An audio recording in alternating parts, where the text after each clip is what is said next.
What's up, Chic Squad, and welcome back for another video. If you're new here, make sure you push that subscribe button and make sure you push that like button also. But I'm not here to like pressure you to do it or nothing like that. I'm just saying, you know, you can do it if you want to. I'm just saying, you know what I mean? But I know after you watch this, you're gonna want to comment something below. So make sure you at least do that for me, okay? I'll take that. I'm happy with that. But anywho, let's jump into this video. As you can see by the title and caption below, I'm gonna be talking about the Iyanla Fix My Life with Hazel E on there. And I've watched it, you know, and I watch Iyanla. It's not like one of my top shows that I go to, but I do watch her and I enjoy watching her. She gives that tough love Iyanla does. But anyway, let's jump right into, you know, the show, because that's the main point.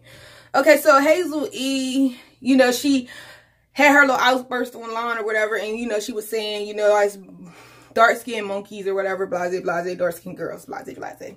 And at that time, me myself personally, I don't know what y'all picking up from behind the lighting and, you know, everything and my color and, you know, and which I do, my melanin is I do have really good melanin. But I grew up as a dark-skinned girl. I don't know what I look like behind the screen to you. I might look brown, I might look whatever, but I grew up as a dark-skinned girl. I was the dark-skinned girl, you know what I mean? I was the little dark-skinned girl with the kinky hair, with the little ponytail, you know what I mean? I was her growing up. So when I first heard what Hazel E, you know, said, I was offended, but at the same time, me, myself, personally, being a dark-skinned girl who has grew up as a dark-skinned girl, whenever I hear a person that's like a lighter skin tone, like, say something about dark-skinned people, I don't really always get mad with them, because I always, like, me, myself, personally, I look at it like, they're being real. That's what I get from it. And it could be wrong for me to feel like that. But I feel like they being real, because sometimes that's what you feel like people think anyway sometimes. You know what I mean? I think, you know, all of us battle with, you know, light, dark, white, black, Asian, Caucasian, Korean, you know, all kind of stuff. You know, we all battle with this race thing. So, like, when I hear a person that might be a lighter skin tone say something about a darker skin tone, I automatically, you know, look at them as they being real, you know. So when I heard Hazel E said it, I'm like, okay, well, she coming from, you know, that kind of place of, you know, that's how she feeling right now. You know what I mean? So then when I seen her on Iyanla Fix My Life, you know, it made me look at her in a different way, even though, like, I already looked at her like, okay, you said it because that's how you felt. But then when it, you know, she really got down into why she feels that way, you know, it made me look at her differently. I have to be honest. Because Hazel, you know what I mean? She's just like the dark-skinned girl. You know what I mean? Except the fact that she battled with a light-skinned battle. You know what I mean? So it's like at the end of the day, she's still black. You know? So it was nice seeing that. And, you know, one thing I do want to speak on when it comes to that too is how her mother is. I think she had a really like sophisticated acting mother. I think she came from a sophisticated background, but I believe, you know, they was like the squeaky clean people. You know what I mean? Like everything that goes on is like swept underneath the rug, you know, because they want to keep that image of though they are, you know, these people, when it was really a lot of things going on in their household. And it really hurt me to see that, you know, Hazel was like sexually harassed, you know, she was, all this kind of stuff, and like her mom knew, but it was like more like Hazel had to learn how to keep things a secret and not really speak out about it. When like in the beginning, when we first met Hazel and she was introducing herself, if she like introduced herself and kind of expressed who she was and where she come from and, you know, different things, it's like people will probably view her differently. But, you know, when Hazel came on the scene, you know, Hazel came as more of, I'm grinding, I'm trying to get this money. You know what I mean? Like, forget about who I am and what I've been through, because that was always like, you know, a swept behind the rug type of thing. So, like, forget about what's going on, like, you know, all of that. I'm trying to be on these shows to get this money. So she made herself one of the bad chicks. You feel me? And you have to admit that over the years, she became to look really nice. Like, to me personally, you know, that's my own personal opinion. Like, coming from what she first looked like when she first came on Love and Hip Hop compared to what she has grown into, I think she has really, like, whoo, you know what I mean? Did like a lot of changes. Everything, her whole look, her clothes, how she dressed, her style, everything has changed, like, on her. But I did feel sorry for her at certain times. But another thing, coming from a dark-skinned girl, sometimes you have to know just when to keep those emotions, like, to yourself, as in not what you've been through, but the way you feel towards those people. It offended a lot of people. You know what I mean? And they wasn't the ones that hurt you.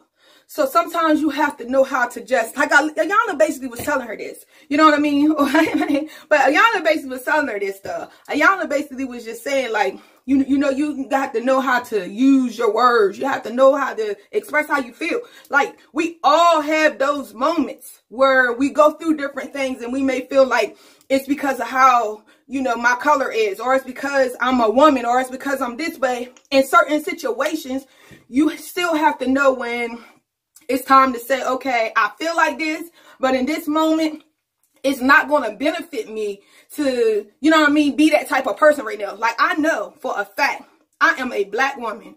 I grew up as a dark-skinned girl, and this is a true bill right here. I was not the pretty girl through elementary, through middle school, through high school. Basically, once I got to high school, that's when I really started to, you know what I mean, become more turning into a woman. So I did start to see more attention.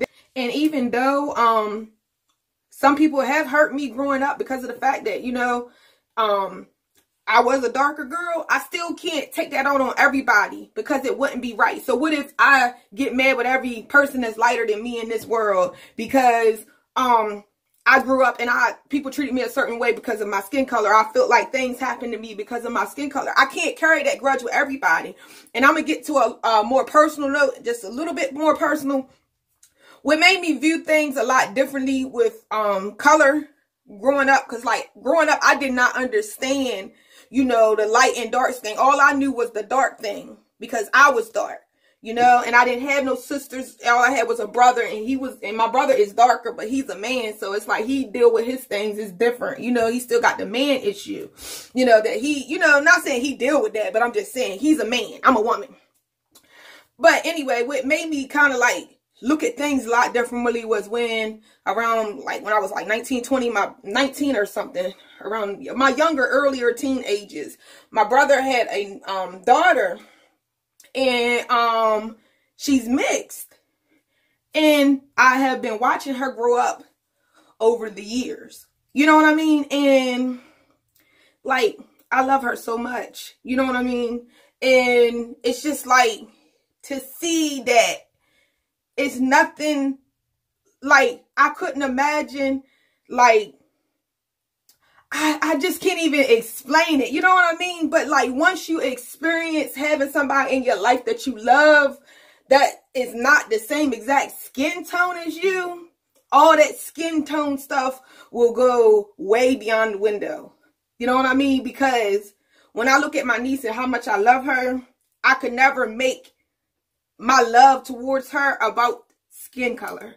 Or the way I feel about her skin color. You know what I mean? Even though growing up, I was the dark-skinned girl, but to see her and to see my niece and to see, you know, the bloodline in her, it's like, I could never, ever look at that thing the same again for me, personally, because it's bigger than that.